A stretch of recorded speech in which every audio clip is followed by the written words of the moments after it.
winds through the western Kentucky town of Eddyville. Looming around a bend is a virtual fortress, the Kentucky State Penitentiary, also known as the Castle on the Cumberland. I was really intimidated by this place. It's an intimidating place to walk into. This could be the worst place you've ever been in your life. The Eddyville Castle will get you. Somebody will take your life from you. If you come through here with that old chip on your shoulder, there's going to be somebody to take it off of you. KSP is Kentucky's only maximum security facility. A group of stonemasons from Italy teamed with inmates from various prisons to construct the castle, which opened in 1889. When they first built it, they had a sign up over the front door that said, "Abandon hope, all ye that enter here." They wanted this place to look pretty menacing, and it still looks menacing, even today. I think the penitentiary is unique in many respects just because of the foreboding appearance that it has. It's a serious place where serious things happen. This is a prison. The castle sits on 90 acres and has 7 cell houses for its 900 inmates. Nearly 40 inmates are secluded on death row. Fewer than a dozen of them live in a minimum custody facility.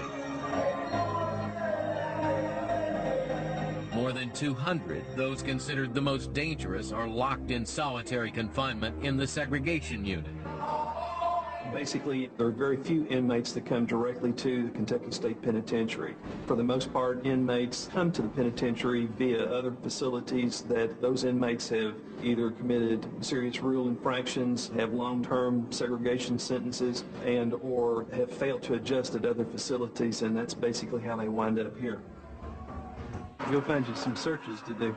Glenn Haberlin became warden of KSP in 2002 after 30 years with the Kentucky Department of Corrections. Y'all have a good shift. That's it. He says that while the prison may look old on the outside, many security measures within the facility are state-of-the-art. We have approximately 68 closed-circuit cameras throughout the facility. Some of the cameras we have the ability to pan areas, zoom in on a particular person to the degree that you can literally read what they write on a piece of paper. We also have the ability with this system that there are passwords that I can provide to different staff to where they can actually pull the system up on their PC at their workstation and look at the same thing that you look at when you're here. We have 9 wall stands throughout the institution that are manned 24 hours a day. We have an electrified perimeter on the yard side of our main buildings. We have a double razor wire fenced perimeter in part of the newer section of the facility. We have roving patrols basically 24 hours a day. But even with constant surveillance, inmates still try to escape. In 1988, 8 inmates broke out of KSP. A couple of them went down to Tennessee and murdered a couple down there. And when that happened, of course, it caught a lot of attention. And the legislature appropriated some additional money to enhance the security of the prison. This is your basic security checks that you do every single day, regardless, no matter what. You're looking at the bottom of the tracks, the way they slide. You're looking to see if there's saw marks on them. We also run a rubber mallet across each individual bar, so they don't try to saw through each individual bar to make their way out. 10th floor. You got a green board, 4th floor.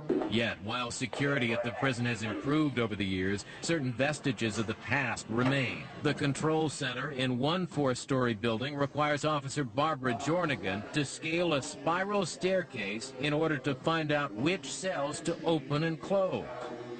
This is an actual lockdown sheet. The officer on the floor will tell me which cells are empty that should coincide with what I've got on the board. Officer Jornigan is the only armed correctional officer in the building. It's strictly for if they try to take over the control center. If the control center was taken over, they could open up every one of the cells, and nobody could stop them from it.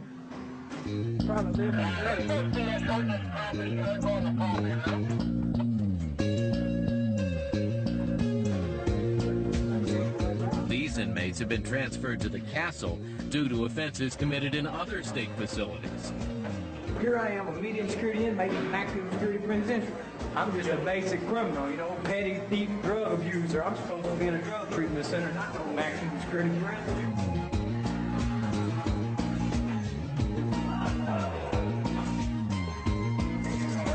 Keys and done. Yeah. Okay, y'all going to 77. What you need, man? 1X top, 2X bottom. Alright. On where? 36. James Dunn is serving life without parole for murder. Alright. Once you squat down and call twice. I haven't seen bony feet. Alright. Prison policy mandates that new arrivals have their heads and faces shaved. I ain't no point in cutting your hair for real. They can at least cut it right. They won't strip my hair. I just think it's to humiliate you, you know what I'm saying? To break you down, you know, to belittle you, try to make you feel bad and worse than what you are. Yellow jumpsuits identify the housing unit where these men are headed. They are going to 7 Cell House, one of KSP's administrative segregation units. In here, they will be confined to a stark 8 by 10 foot cell.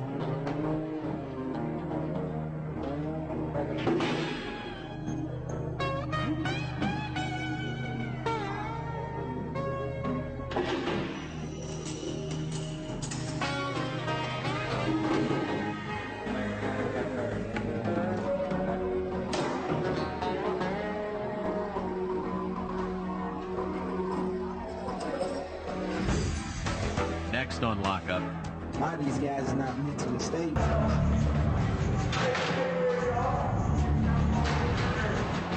Basically, we house inmates who have assaultive behavior. And those range from stabbings, throwing feces on staff, assaulting staff in many different ways. It's generally inmates who have that antisocial personality.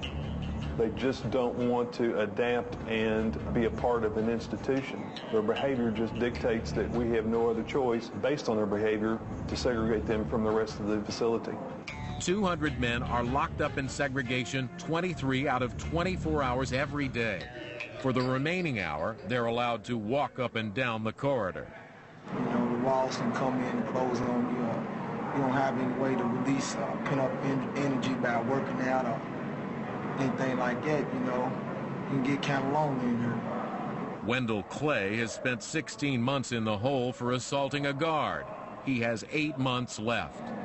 You got a lot of guys over here that's, you know, been in this hole for 2, 3, 4, 5 years. It's not good at all. A lot of these guys are not mentally stable, and they need some type of psychiatric treatment instead of this whole time, you know what I'm saying? You want to play some chess, man? He's trying to communicate with another inmate to play chess with him, and they'll do it verbally through the vent system. All right, hold on. We played by calling out the numbers, but like 12 to 28, 52, 36. He has to have the same type of board set up from 1 to 64. 12 to 28, man. I think most inmates don't want to go to segregation. It's not a pleasant place to live. You get a limited amount of material in your cell, whether that's reading materials, you get no radio, no TV, no Walkman. You get limited time out of your cell every day. For most people, even in a prison setting, that's not the best place to live. But it's designed not to be the best place to live also. Even the daily routine of feeding inmates can pose a potential for danger. So over here, they just give you packs of toothpaste, like this right here. You can only have these on this floor. In the instance of the toothpaste, now what they will do, they'll take a normal tube of toothpaste and pack it with feces, and then that's one of the ways they will assault staff with that. Sometimes in an institutional setting, you'll have inmates save their feces and then throw it as projectiles on officers. Dwayne Harper's explosive temper is what landed him in this jail within a jail in 2002. I fight sometimes a lot. I argue with the guards, but I'm not violent. Having been incarcerated most of his life, Harper admits he still misses life on the outside. I've done a lot of time. I've been doing time on and off since I was 12 years old. The only person that ever cared anything about me is my mother, you know. I miss just being able to get up in the morning and see her face, her cook breakfast, you know. I miss nature too because I'm a nature person, you know. I miss, you know, trees, the sky, just being free. Being able to walk through the mall and look at people, you know, being able to look at things, the small things, really, you know.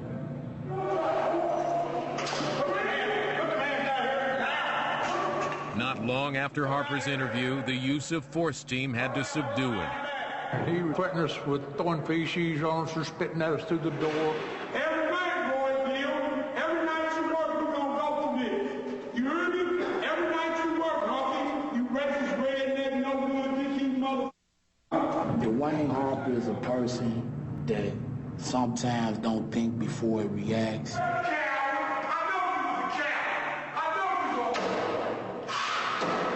Harper's current release date from segregation is in 2009. And if you talk to a lot of cats that really, really know me, they'll tell you that I overreact.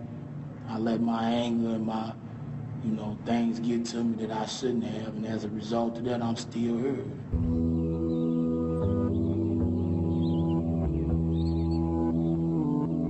I was a juvenile delinquent. I liked drugs. I always liked drugs. Alcohol. I was an alcoholic, correct? And I've just been, you know, criminal all my life. Alex Bennett is serving time for kidnapping, murder, and armed robbery. He's been behind bars 33 of his 54 years. Bennett got transferred to KSP from another prison after killing his cellmate. I took a knife and I stabbed him with it 3 or 4 times until he was dead. And then I butchered him with it.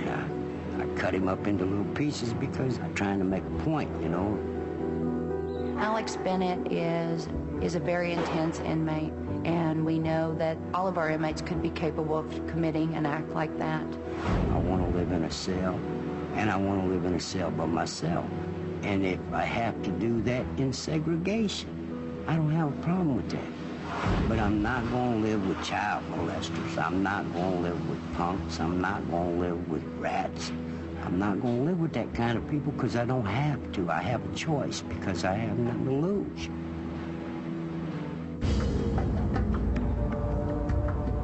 I chose to fight. I stabbed them, piped them, knocked them out. This is known all over Kentucky. This is what I did. In 1977, February the 18th, I was sent here to this prison because the other prison system couldn't control me. Another inmate with a notorious past is Fleece Johnson. Released after 31 years at KSP, he returned in 2003 on parole violation. They had a lot of gangs in her. There was random stabbings and killings, and there was violence in her unheard of. But it was right up my alley, you know. Fleece Johnson held probably the reputation of being the most violent inmate in the state. He has been known to tear sinks off the wall, toilets from the floor, you name it, he's probably torn it up. The prison locks up inmates like Fleece Johnson in solitary confinement, known as a segregation cell or the hole. I stayed in segregation, solitary confinement for 12 years. And a lot of the officers that I fought, some of them quit. I assaulted one of their officers one day. I put him in the hospital for 30 days in serious condition. Almost killed him. They gave me 15 years for it. He has since calmed down tremendously. With age, the inmates tend to slow down with their poor behavior, and they learn that arguing with authority figures is not the way to go. Here's my rap sheet. Like you can see, I'm robbing, 74. Now, these is all the charges: wanton endangerment in the first degree, assault in the first degree, assault in the third degree, assault in the third degree, another assault in the third degree, another assault in the third degree. Them is all the charges I picked up in the prison system. So now, things are different. See, I done growed up. While Fleece Johnson's violent acts are in his past, Open number 20. there is one inmate at KSP who is considered the most menacing. Victor Hyatt is serving a life sentence for murder. He has the reputation of being the most violent inmate in the state and had to wear restraints for this interview. I've accepted my own death, so I don't worry about dying. So I don't really have a whole lot of respect for life in general, my own or anybody's. Victor Hyatt has clearly made it known to staff and inmates that he would like to kill a staff member. In 2003, Hyatt threw books and spit at officers. A use of force team was called in to extract him from his cell. He's got some need water or urine in his hand. Solitude can make you climb the walls, especially long term like I do. I have until 2017 on that walk. It messes with my head. I'll be honest about that. That's probably why I'm so violent. I take it out in anger.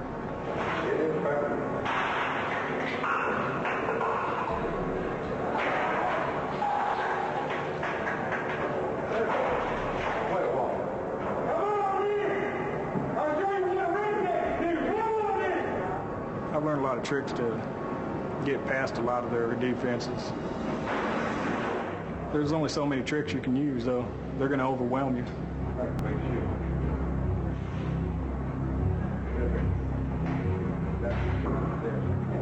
They tell you to back up to the door, and if you back up, you're a bitch.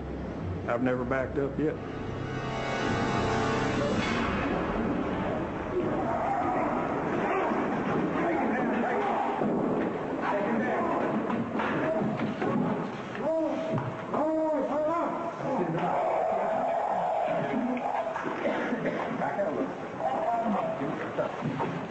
Keep him down.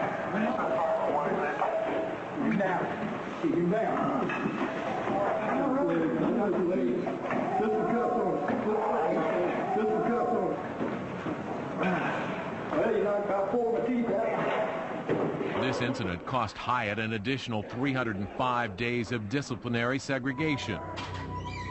But even this extra time doesn't deter him from assaulting staff. In 2004, the convicted murderer stabbed correctional officer Milton Madden. We were on the walk feeding the inmates, and we went back later to retrieve the food trays. And as he handed me the tray, I went to reach for it. He jerked it back and tried to stab me with a piece of fence wire that had been gotten off the yard. And when he pulled the food tray back, well, I jumped back, but he still was able to stab me a little bit. They'll never take their eyes off me. That was my mistake. They'll probably kill me the next time. I think he still has great potential to do some serious damage to staff or an inmate here at the penitentiary. You don't know what to expect from any of them. You got to be careful around all of them. The rest of their lives there, the challenge isn't always watching your back, but simply surviving day to day. The majority of time inmates spend behind the razor wire of the Kentucky State Penitentiary is in an 8 by 10 foot cell. Matthew Campbell is 23, gay, and serving time for armed robbery. Being gay in prison is really hard. I mean, it's hard enough to do time in here, but the fact that everybody knows that you're gay, it is constant pressure for, sex. I've learned a lot about myself being in here, as who I am and who I want to be and who I was. It's been an educational experience for me. It really has. I'm ready to get out and live my life. With good conduct, Campbell can be released in less than 2 years, but it's a challenge surviving the boredom of confinement. In order to not go crazy and stir crazy, get yourself into a routine. I try to go out every time the door is open.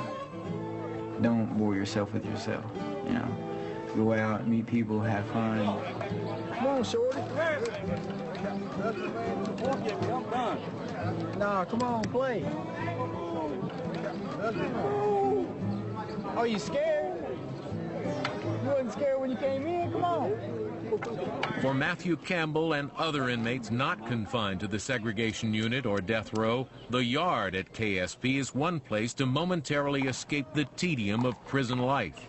It's kind of the central park of the Kentucky State Penitentiary. There's about somebody at the horseshoe pits about all the time. And all the basketball courts are off the hill back on the back side.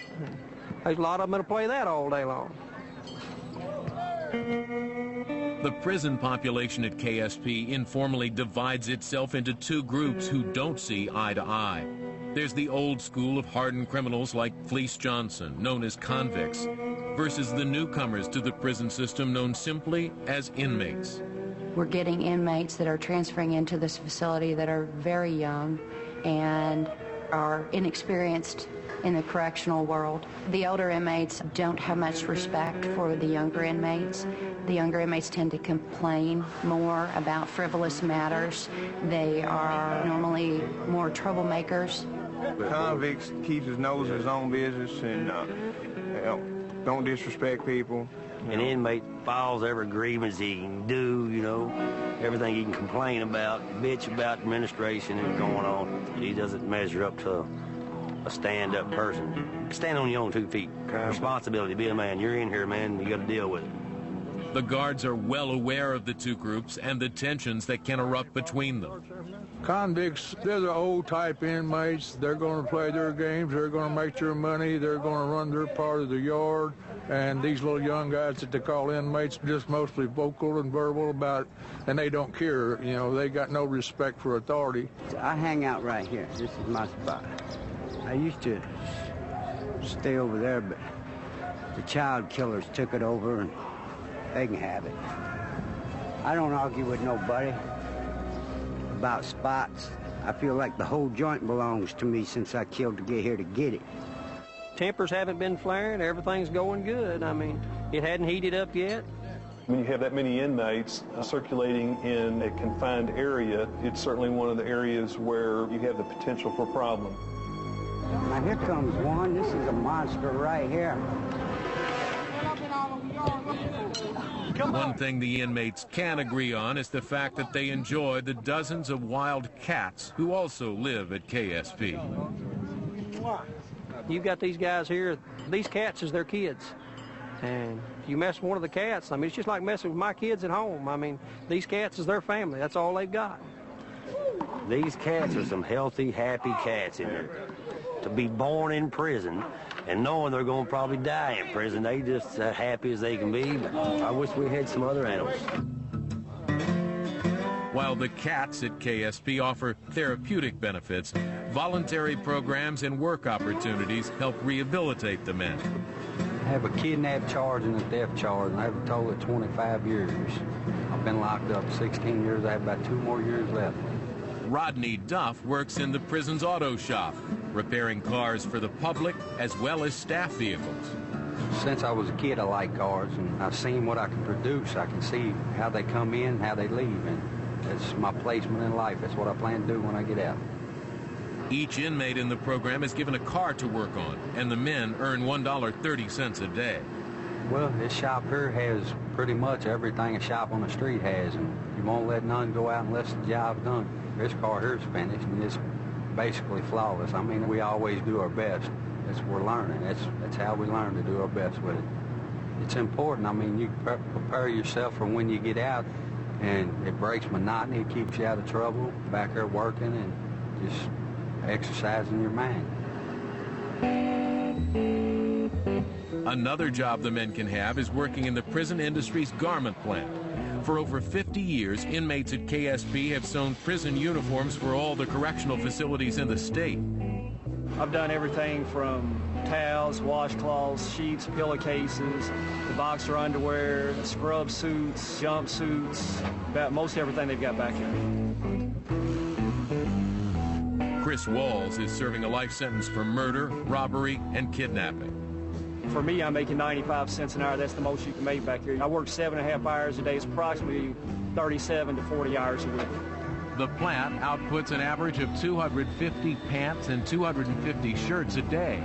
I think the thing I like best about working back here is it breaks the monotony of the time from being up on the yard and out here. It's a way to occupy your mind, and it helps keep you out of trouble. The best advice I can give you is stay out there and get you a job that pays good and live right out there so you don't have to come in here and learn it for a little bit of nothing, you know. Just think about the people in prisons that don't get paid for anything and they have to work, and be grateful for what you've got.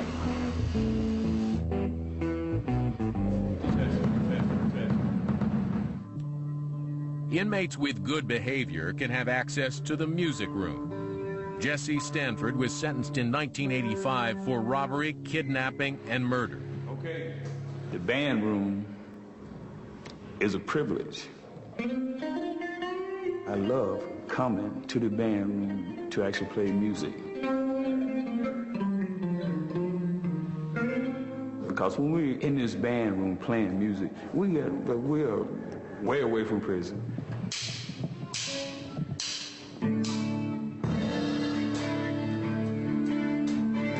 It's that closeness that you're not going to have out on the yard.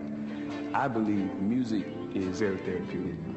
I'm not very sports oriented, but music takes me to the point where I don't have to get out on the yard and run the risk of get stabbed or in the hole, because there is no hate in music, so I don't have to deal with that. I've never been in a relationship with somebody who's didn't have a drinking problem or a drug problem. A straight Tex Fetzer was convicted of murder and robbery. He's been incarcerated for the past 17 years and credits KSP's moral recognition therapy class for turning his outlook around. If you knew me just 6 years ago, you wouldn't recognize me. I figured this is where I was going to live for the rest of my life, so I did whatever the hell I wanted. If you got in my way, I'd hurt you, and I didn't care. As a result of learning anger management skills, Fetzer says he felt remorse for his crime for the first time. I took a man's life,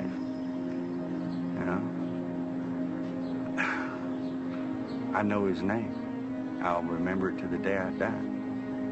I think about him every day. This is the electric chair, which is maintained by the Kentucky State Penitentiary in order to complete executions by electrocution. It was originally built somewhere in the 1900s. Over the past century, Kentucky's most notorious criminals have spent their final days at the castle. 163 have died by electrocution here. The most recent execution in the chair occurred in 1997. On one date in 1929, there were 7 inmates executed in one night utilizing this chair and facility. Kentucky State Penitentiary has the only death row facility in the state. Today, there are nearly 40 men whose cells are a stone's throw from the execution chamber. One of them is Randy Height. This is no way to spend your life. One thing about being in prison and being on death row, especially because there's so much idle time, is you've got a lot of time to examine yourself. Think about the things that you've done. Think about the opportunities you had in life and squandered them. Height ended up here after he escaped from another jail and robbed and killed 2 people. The jury found me guilty of double murder and robbery and being a convicted felon in possession of a handgun. And that's what I'm on death row for. I know that what I've done was wrong. I deserve to be where I'm at, whether they execute me or whether I spend the rest of my life in prison. I've accepted that. The men who share the death row facility rarely break the rules at the castle. Their basic behavior is directly related to them being able to say in their clemency plea that we were good guys while we were there. We didn't create havoc. We weren't violent. We weren't all of these things, and try to obviously portray the good things that they've done while they've been incarcerated. I have a hope that one day that I can be out of prison, even though that hope might be small. Height volunteers as a legal aid, doing what he can to help his fellow death row inmates with their cases. The whole thing on the institutional life is being able to keep your mind occupied. I'm always reading something that pertains to law, and I read my Bible, and I get up and I pray, drink a cup of coffee maybe. It's pretty boring, really. I'm extremely sad for what I've done. And I'm not saying that there to get out of an execution because, like I said, I'm ready. If you want to kill me, let's go. I'm ready to go. I was 28 years old when I came to death row.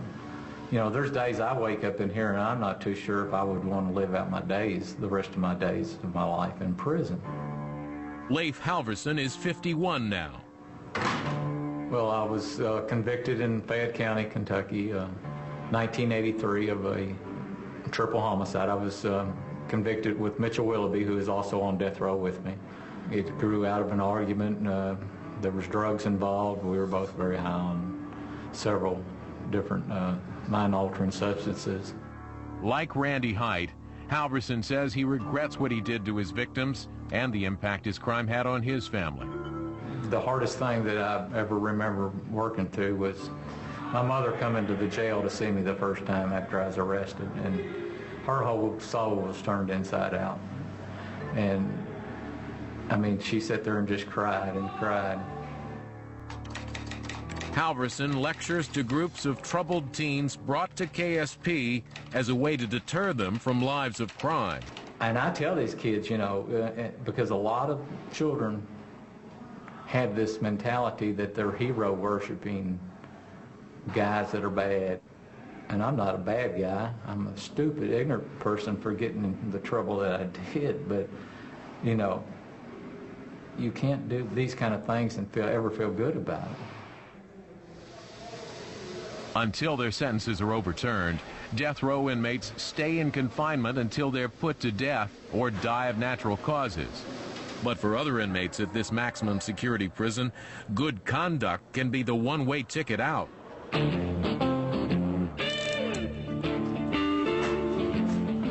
These men are being transferred today to other prisons to finish serving out their time. Kent Hill has been looking forward to this day for a long time. It's taken me almost 2 years to get away from here. A lot of us have been waiting that long, so this is a good day for us. Our primary goal with them is when we have an inmate that we receive that is a behavior problem, is to get that individual back on a positive behavior track and ultimately move him into a lesser security facility. It's a matter of degree of danger because anytime you take an inmate out of a facility, there's always a possibility of escape, whether it be they're escaping themselves or having help from the outside. I'm glad to be leaving here. This is the worst prison in the state. The places that we're going to, all of us today, are much better. I mean, and it takes a lot of clear conduct to get there, so, you know, you have to earn it. Well, we have a lot of freedom out here. You know, we have everything that a person would have at home. Golden Barnett and 9 fellow inmates share creature comforts that don't exist inside the castle. They've become minimum security inmates who live in a house on the prison grounds. Trust is what I lost to society, to trust me in society. So this is a start, and it's a great start. For 8 years, Barnett has been a model inmate. Now he works as a custodian as he completes his sentence. You know, clean offices, you know, empty trash cans, garbage cans, whatever they need done, you know. And I don't mind doing it. Basically, I get up, fix my breakfast, go to work, come back, work out, walk along the lake, you know, shower, lay back, read, study, you know, can use the phone any time of night that I need to. And that's a privilege, and it's lockdown at 6 o'clock. It just lightens the burden. It really helps. We get to cook our own food, and nothing's better than fresh vegetables. It's just a little bit of home in prison. Barnett is taking the GED to better support his family. His children were in middle school when he went to prison. Now they're adults.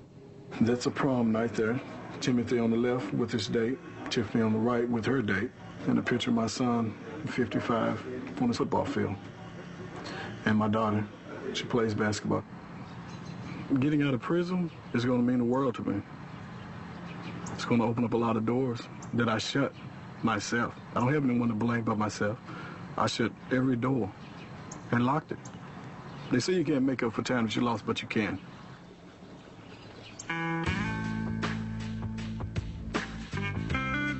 "30-year-old Chris Souter is just hours away from freedom. Cigarettes in that pocket right now. Wherever I go, it'll definitely be better than here. Everything's a game in here. You know, everybody's yard full of snakes. You know what I mean? In every way. The devious shit that these people are doing here. After a year at the castle, Souter is ready to head home to Louisville. Mr. Souders. Hello. Getting ready to leave, aren't you? Yes, ma'am. Here's your final notice of discharge. With this and your ID, you can take it to the Social Security Administration and get your Social Security card, and also to the clerk's office, right, to get your driver's I was license. wondering how I was going to take care of that. So, No. All right. Thank you, ma'am. Good luck. Don't come back. No, ma'am, I won't. It's different from when I walked in. When I walked in, I mean, I ain't gonna lie, I was intimidated as hell, you know what I mean? This place is intimidating. You know, walk up those front steps.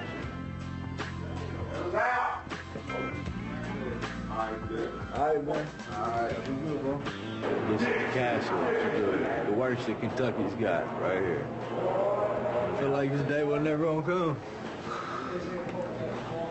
It's all sinking in right now, you know what I mean? I don't really much know what to say.